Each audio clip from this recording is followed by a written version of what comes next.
Hi hello எல்லாருக்கும் வணக்கம். எப்படி இருக்கீங்க? நல்லா இருக்கீங்கன்னு தான் நினைக்கிறேன். ரொம்ப நல்லா இருக்கேன். Welcome back to our channel 11 bright. And நீங்கள் கேட்குறீங்க டஃப் பாஸ். அண்ட் நேற்றுக்கு எபிசோட் கொடுக்க முடியல. Maybe so many members wait பண்ணியிருப்பீங்க எபிசோடுக்காக.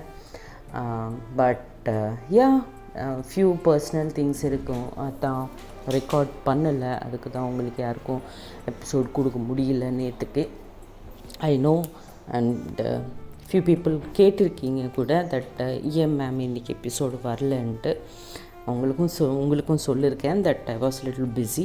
அதான் எபிசோட் ரெக்கார்ட் பண்ண டைம் கிடைக்கல. ஓகே. அண்ட் ஏதோ சொல்லணும்னு நினச்சேன். இமாவா? ஃபரா, ரைட்? உங்கள் பேர் ஃபரான்னு சொன்னீங்க. ஃபரா, ஆல் தி பெஸ்ட் சொல்லுங்கள் மேம் அப்படின்னு கேட்டிருக்கீங்க. எக்ஸாம்ஸ் எப்படி எழுதுனீங்கன்னது எனக்கு தெரியல. So if you have done well it's okay. Because சடனாக எனக்கு மார்னிங் எழுந்திரிச்சதுக்கப்புறம் ஒரு பிரேக்ஃபாஸ்ட் டைமில் அப்படின்னு நினைக்கிறேன், நானும் என் பையனும் we were talking about some few things. Okay, சடனாக எக்ஸாம் பற்றி பேசும்போது ஐ ரீகால்டு, நான் ஒருத்தருக்கு எக்ஸாமுக்காக ஆல் த பெஸ்ட் சொல்லியிருக்கேன், இல்லை அவங்க எப்படி தான் எழுதியிருப்பாங்களோ எக்ஸாம் அப்படின்னு ஒரு தாட் வந்தது. என் பையன்கிட்ட கூட அதுதான் சொன்னேன். ஸோ எப்படி எழுதிருக்கீங்க, அவங்க எக்ஸாம்ஸ் எப்படி பெர்ஃபார்ம் பண்ணியிருக்கீங்கன்னு கீழே கமெண்ட் செக்ஷனில் கமெண்ட் பண்ணி சொல்லுங்கள் ஃபரா. Okay then let's just jump into our story. So previous எபிசோடில் நம்ம என்ன பார்த்தோம்னா, லைக் ஆமாம் என்ன பார்த்தோம், ஐயோ ஓகே. அனன்யா வந்து மேரேஜ் பண்ணிப்பாங்க. காவ்யா மேலே இருக்கிற அந்த கோபமாக நினைக்கலாம், இல்லை வேறு வழி இல்லைன்னு நினைக்கலாம். பிகாஸ் அவங்க அப்பா ஃபோர்ஸ் பண்ணிகிட்டே இருப்பாங்க and whatever it is. So finally with very very heavy heart, okay, ரொம்ப ஹெவி ஹார்ட்டில் அவங்க அந்த பையனை கல்யாணம் பண்ணிப்பாங்க. ஆக்சுவலாக அந்த பையனுக்கு ஒரு நேம் வச்சா நல்லாயிருக்கும். என்ன பேர் வைக்கலாம், என்ன வைக்கலாம்? கீழே கமெண்ட் செக்ஷனில் கமெண்ட் பண்ணி சொல்லுங்கள். என்ன தான் வச்சா நல்லாயிருக்கும் அந்த ஹஸ்பண்டோட நேம். ஓகே, சரி. ஸோ கல்யாணம் பண்ணிப்பாங்க. கல்யாணத்தில் தான் தெரியும் தட் இவங்க இன்டர்ன்ஷிப் பண்ண அந்த சிஇஓ தான் இவங்க மாமனார்ன்ட்டு. Very good person, very polite, very respectable person அவங்க வந்து. ஸோ ஆக்சுவலாக அவங்களுக்கு அனன்யன்னா ரொம்ப பிடிக்கும். அதுக்கு தான் மருமகளாக கொண்டு வரணும் என் வீட்டுக்கு அப்படின்னு நினைப்பாங்க. கொண்டு வருவாங்க. வீட்டுக்கு அதுக்கப்புறம் கல்யாணம் முடிஞ்சிடும். வீட்டுக்கு வந்ததுக்கப்புறம் தான் அவங்க ஹஸ்பண்ட் எப்படிப்பட்ட ஆளுன்னது அனன்யாவுக்கு தெரியும். அண்ட் அனன்யா அவங்க மாமனாருக்கு வந்து அவங்க யாரோ ஒரு பர்சனை லவ் பண்ணியிருக்காங்கன்னு சொல்லுவாங்க. அதுக்கப்புறம் அவங்க மாமனார் கொஞ்சம் ஃபீல் பண்ணுவாங்க. இதெல்லாமே தெரிஞ்சுக்காம அவங்களுக்கு கல்யாணம் அரேஞ்ச் பண்ணிட்டேன்னா அப்படின்ட்டு. சரி, வாட் நெக்ஸ்ட்னுது இப்போ பார்க்கலாம். ஸோ நெக்ஸ்ட் டே மார்னிங் எழுந்திரிச்சிட்டு அனன்யா என்ன அவங்க வீட்டில் எப்படி இருப்பாங்களோ இங்கே கூட அப்படி தான் இருக்கலாம் அப்படின்னு தான் அவங்களோட தாட் ப்ராசஸ். அவங்க மாமனார் கூட அதை தான் சொல்லுவாங்க இல்லையா, இல்லாட்டி இதுவும் உங்கள் வீடு தானேம்மா, நானும் அப்பா மாதிரி தான் அப்படின்னு சொல்லியிருக்காங்க இல்லையா. ஸோ அவங்களும் ஹாப்பியாக அவங்க ரூமில் ஹாப்பியாக தூங்கிட்டு நார்மலாக அவங்க வீட்டில் இருக்கும்போது 8:30 அப்படி எழுந்திரிச்சிட்டு 9:30 ரெடி ஆகிட்டு கீழே வருவாங்க இல்லையா. ஸோ அதே மாதிரி இன்றைக்கி கூட அவங்க நார்மலாக எழுந்திரிச்சிட்டு ரெடி ஆகிட்டு கீழே வருவாங்க. ஸ்லோவாக தான், லைக் 9:30 ஆயிரும் அவங்க கீழே வர்றதுக்குள்ளே பெட்ரூமில் இருந்து. அவங்க மாமியார் டைனிங் டேபிள் மேலே உட்காந்து வெயிட் பண்ணிகிட்டே இருப்பாங்க புது மருமகளுக்காக. மருமகள் ஹாப்பியாக ஜாலியாக அஃப்கோர்ஸ் நார்மலாக தானே இருப்பாங்க. ஸோ அவங்க வருவாங்க. வந்ததும் வாம்மா வா, நான் எனக்காக காஃபி கொண்டு வருவேன்னு நினச்சேன், ஆனால் நான் உனக்காக வெயிட் பண்ண வேண்டியதான் ஆச்சு. புது மருமகள் இப்படி தான் இருப்பாங்களாம். வரணும், ஏர்லி மார்னிங் ஏந்திரிக்கணும், ஹஸ்பண்ட்க்கு, மாமனாருக்கு, மாமியாருக்கு, இவங்களுக்கு எல்லாருக்கும் காஃபி ப்ரிப்பேர் பண்ணி கொடுக்கணும், அதுக்கப்புறம் பிரேக்ஃபாஸ்ட் எல்லாம் ரெடி பண்ணணும். இதெல்லாம் கற்றுக் கொடுக்கலையா உங்கள் அம்மா அப்பா அப்படின்னு she will start hunting. Hunt பண்ண ஸ்டார்ட் பண்ணுவாங்க அனன்யாவை. அனன்யாவுக்கு ஒன்றுமே புரியல. அது என்ன, மாமனாரை பார்த்தா அப்படி இருக்காங்க, மாமியாரை பார்த்தா இப்படி இருக்காங்க அப்படின்ட்டு திங்க் பண்ண ஸ்டார்ட் பண்ணுவாங்க. எதுவும் பேசாமல், பிகாஸ் ஒரு ரெஸ்பெக்ட் இருக்கும் இல்லையா மாமியாருன்னு. ஸோ அந்த ரெஸ்பெக்டில் அவங்க எதுவும் பேசாமல் அப்படியே இருப்பாங்க. அது இல்லத்த அப்படின்னு ஏதோ சொல்ல வருவாங்க. இதுக்குள்ளே ஆமாம் இதெல்லாம் ஏன் கற்றுக் கொடுப்பாங்க, எப்படி ஆஃபீஸ் ஒர்க் பண்ணணும், எப்படி அத்தைக்கு எப்போது ஏதாவது அத்தை சண்டைக்கு வந்தாங்கன்னா எப்படி ப்ரொடெக்ட் பண்ணிக்கணும், இல்லை அவங்கள எப்படி அட்டாக் பண்ணணும், இந்த மாதிரி ஏதாவது கற்றுக் கொடுத்துருப்பாங்களோ அப்படின்ட்டு ரொம்ப டிஃப்ரெண்ட்டாக இந்த ஓல்டு ஃபேஷன் மாமியார்ஸ் இருப்பாங்க இல்லையா, அந்த மாதிரி பேசிட்டே இருப்பாங்க எல்லா விஷயத்துக்கும். ஸோ பிகாஸ் அனன்யா ரொம்ப இன்டெலிஜென்ட். அவங்களுக்கு தெரிஞ்சிச்சு, ஓகே இவங்க ஏதோ மாதிரி பிஹேவ் பண்ணணுன்னு நினைக்கிறாங்க, நம்ம இதை என்கரேஜ் பண்ணக்கூடாது, இதை என்கரேஜ் பண்ணாமல் இருக்கணும்னா ரொம்ப சைலண்ட்டாக பொறுமையாக இருக்கலாம் அப்படின்ட்டு அனன்யா எதுவும் பேசாமல் அப்படியே நின்றுட்டு இருப்பாங்க. அவங்க அத்தை அவங்க பாட்டுக்கு அவங்க என்னென்னமோ பேசிட்டே இருப்பாங்க. இதுக்குள்ளே அனன்யாவோட மாமனார் வந்துடுவாங்க. வந்ததும் அனன்யாவை திட்டுறது பார்ப்பாங்க. பார்த்ததும் என்ன நடக்குதுங்க அப்படின்னுவாங்க அவங்க மாமனார். சொன்னதும் அப்போ கூட அனன்யா எதுவும் பேச மாட்டாங்க. சும்மா அப்படி நின்றுட்டு குட் மார்னிங் மாமா அப்படின்னு மட்டும் சொல்லுவாங்க. சொன்னதும் குட் மார்னிங் விட்டா, என்ன நடக்குது, என்ன உங்கள் மாமியார் ஏதோ சொல்லிகிட்டே இருக்காங்க போல் அப்படின்வாங்க. சொன்னதும் ஜஸ்ட் ஒரு சின்ன ஸ்மைல் கொடுத்துட்டு அப்படியே நின்றுட்டே இருப்பாங்க அனன்யா. வந்துட்டிங்களா, நீங்கள் ஒருத்திங்க போதும் என்னோட மானம் எடுக்க. இப்போ நான் என்ன தான் சொன்னேன், உங்களை ஒன்றுமே சொல்லலை, ஏர்லியாக ஏந்திரிக்கணும், காஃபி ப்ரிப்பேர் பண்ணணும், அதெல்லாம் சொல்லிட்டே இருக்கேன் அவ்வளோதானே அப்படின்வாங்க. அப்படின்னதும் அவங்க மாமனார், ஓ அப்படியா, அப்போது நம்ம கல்யாணம் ஸ்டார்டிங்கில் நீ எத்தனை மணிக்கு எழுந்திரிச்ச அப்படின்னு கேட்பாங்க. கேட்டதும் அவங்க அனன்யா சைடை ஒரு ரகமாக பார்த்துட்டு, இப்போ இது தேவையா நமக்கு, நான் யாரை பற்றி பேசுகிறேன், நீங்கள் யாரை பற்றி பேசுகிறீங்க அப்படின்ட்டு அவங்க மாமியார். இதெல்லாம் கான்வர்சேஷன் ரொம்ப க்யூட்டாக இருக்கும் அவங்க ரெண்டு பேரும் நடுவில். இது ஹாப்பியாக என்ஜாய் பண்ணிகிட்டே இருப்பாங்க அனன்யா.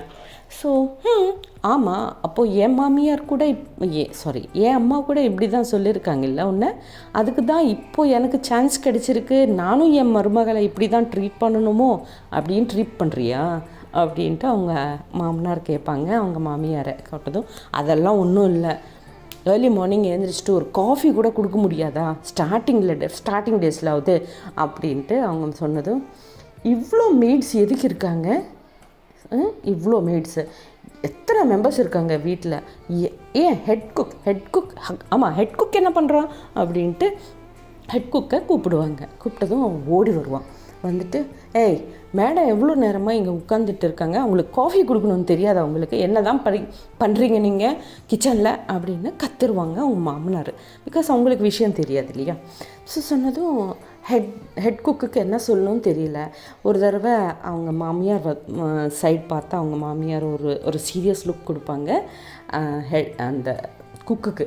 இதெல்லாமே அனன்யா அப்சர்வ் பண்ணிகிட்டே தான் இருப்பாங்க, ஆனால் பேச மாட்டாங்க, தூரமாக நின்றுட்டு எல்லாமே அப்சர்வ் பண்ணிகிட்டே இருப்பாங்க. அப்போது அது அவங்க மாமனார் கூட பார்ப்பாங்க. தட் அவங்க ரொம்ப சீரியஸாக பார்க்குறாங்க ஹெட் குக்கான்ட்டு. என்ன அவங்க ஏதோ பார்க்குறாங்க, நீ ஏதோ பார்க்குற, என்னாச்சு அப்படின்ட்டு ஹெட் குக்கை ரொம்ப சீரியஸாக கேட்பாங்க. என்ன வீட்டுக்கு இன்னொரு பர்சன் வந்தால் உங்களுக்கு ஹாலிடே கொடுத்த மாதிரியா, இல்லைல்ல இன்னும் உங்களுக்கு ஒரு பர்சனுக்கு குக் பண்ணுறதுக்கு இன்னும் உங்களுக்கு ஒர்க் அதிகமாகுமே தவிர வேலை எதுக்கு கம்மியாகும், ஏன் நீங்கள் மேடம்க்கு காஃபி கொடுக்கல அப்படின்ட்டு ரொம்ப சீரியஸாக கேட்பாங்க அவங்க மாமனார் ஹெட் குக்கை. அப்போ அந்த ஹெட் குக்கை திரும்பிட்டு, சாரி சார், தப்பு எங்களுது இல்லை, தப்பு யாருதுன்னு நான் சொல்ல மாட்டேன், பட் மேடம் தான் நாங்கள் காஃபி கொடுக்கட்டுமான்னு சொன்னால் நீங்கள் ஏன் கொடுக்கணும், எங்கள் வீட்டுக்கு மருமகள் வந்திருக்கு, அவங்க கொடுப்பாங்க அப்படின்ட்டு சொன்னாங்க சார். சரின்னு நாங்கள் அப்படியே வெயிட் பண்ணிகிட்டே இருக்கோம் சார் அப்படின்னு சொல்லுவாங்க. சொன்னதும் அவங்க மாமனார் ஒரு சீரியஸ் லுக் கொடுப்பாங்க மாமியாருக்கு. கொடுத்ததும், ஆமாம் எக்ஸ்பெக்ட் பண்ணுறதுல என்ன தப்பு இருக்குது, புதுசாக வந்திருக்காங்க, அட்லீஸ்ட் ஒரு காஃபி கூட கொடுக்க மாட்டாங்களா, அதுதான் அவங்கள எதுவும் பண்ணாதீங்கன்னு சொன்னேன் அப்படின்னதும் அனன்யா அப்போது கொஞ்சம் கிட்டையாக வந்து, சாரி அத்தை, நான் எப்பவும் கிச்சனுக்குள்ளே போனதில்லை. எனக்கு காஃபியெல்லாம் எப்படி வைக்கணும், tea, coffee, breakfast, lunch, dinner இதை பற்றி எனக்கு எதுவும் தெரியாது. என்ன இன்க்ரீடியன்ட்ஸ் இருக்கும்னது கூட தெரியாது எனக்கு. ஐ எம் வெரி சாரி அத்தை அப்படின்னு சொல்லுவாங்க.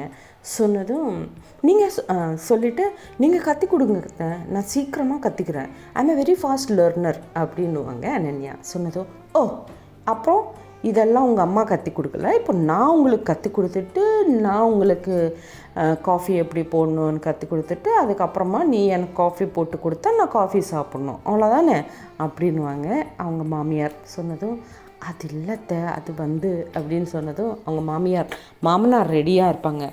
ஓ சரி, நீ இரு நன்னியா, சரிடி, நீ போய் நம்ம 3 பேருக்காக ஒரு காஃபி போட்டுட்டு கூட்டிட்டு வா, எடுத்துகிட்டு வா அப்படின்வாங்க.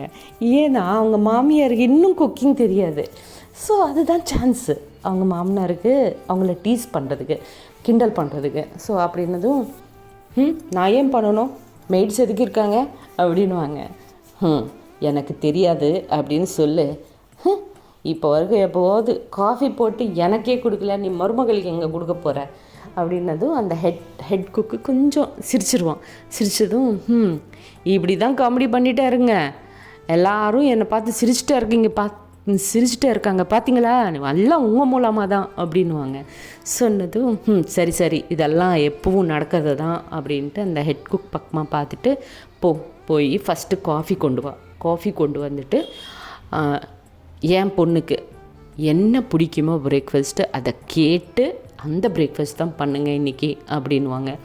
சொன்னதும் அனன்யா, ஐயோ அப்பா அதெல்லாம் ஒன்றும் இல்லைப்பா, நீங்கள் எல்லோரும் என்ன சாப்பிடுவீங்களோ நானும் அதுவே சாப்பிடுவேன், எனக்கு இது இஷ்டம் இல்லைன்னு ஒன்றும் இல்லைப்பா, நீங்கள் உங்கள் இஷ்டம் எது வேணாலும் பண்ணுங்கள், நான் சாப்பிட்றேன் அப்படின்வாங்க.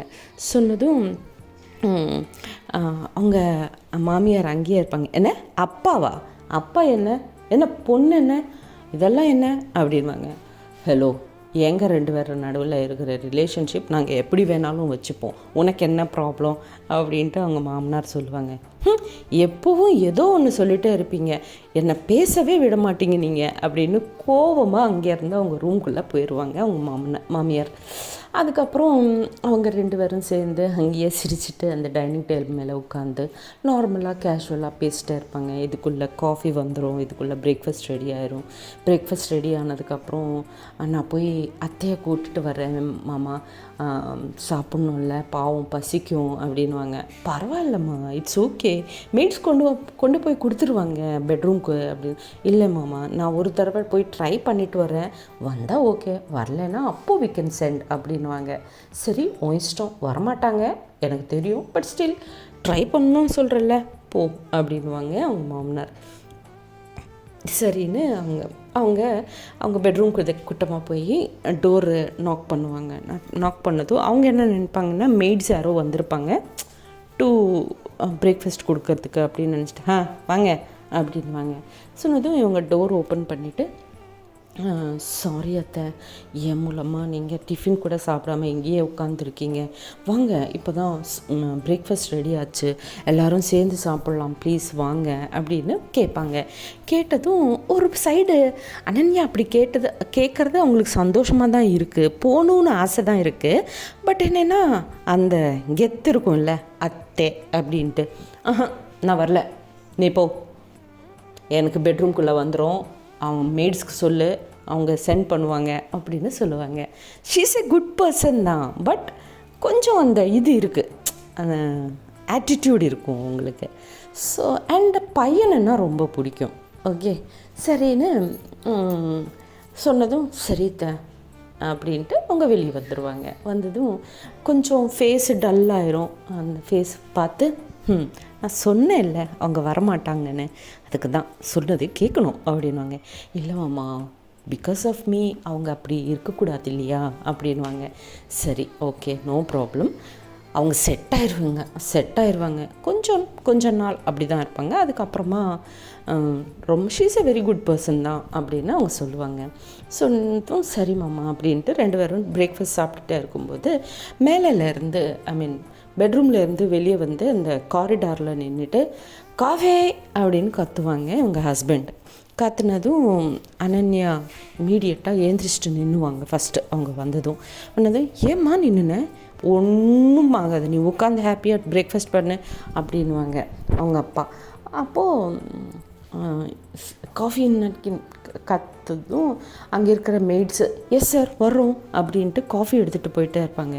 அவங்க அப்பாவை பார்ப்பாங்க. மேலேருந்து அந்த பையன் பார்த்ததும் ஃபாஸ்ட்டாக மறுபடியும் இமீடியட்டாக அவங்க ரூம்குள்ளே ஓடிடுவாங்க. அப்பான்னா பயம்தான் இன்னும் கூட அந்த பையனுக்கு. பிகாஸ் பண்ணுற ஒர்க்கெல்லாம் அப்படி, பிகாஸ் எதுவும் ஒர்க் பண்ண மாட்டான், காசு மட்டும் செலவு பண்ணிகிட்டே இருப்பாங்க இல்லையா. ஸோ அந்த ரெஸ்பெக்டு பயம் இருக்கும், அப்பான்னா பயம் இருக்கும்.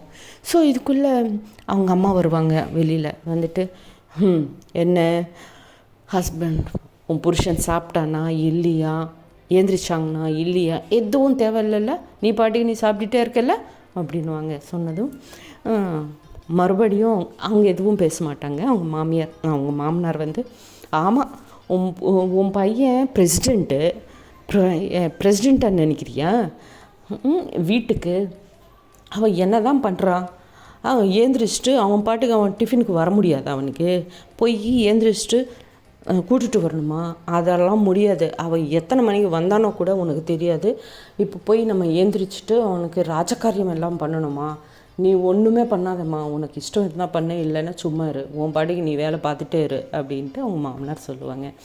சொன்னதும் அவங்க மாமியாருக்கு ரொம்ப கோபம் வந்துடும். அப்படி பேசுனதும் இப்போ ஆமாம் எனக்கே ரெஸ்பெக்ட் இல்லை, இப்போ இப்படி பேசினா அவன் புருஷனுக்கு எப்படி தான் ரெஸ்பெக்ட் கொடுப்பாங்க அப்படின்வாங்க.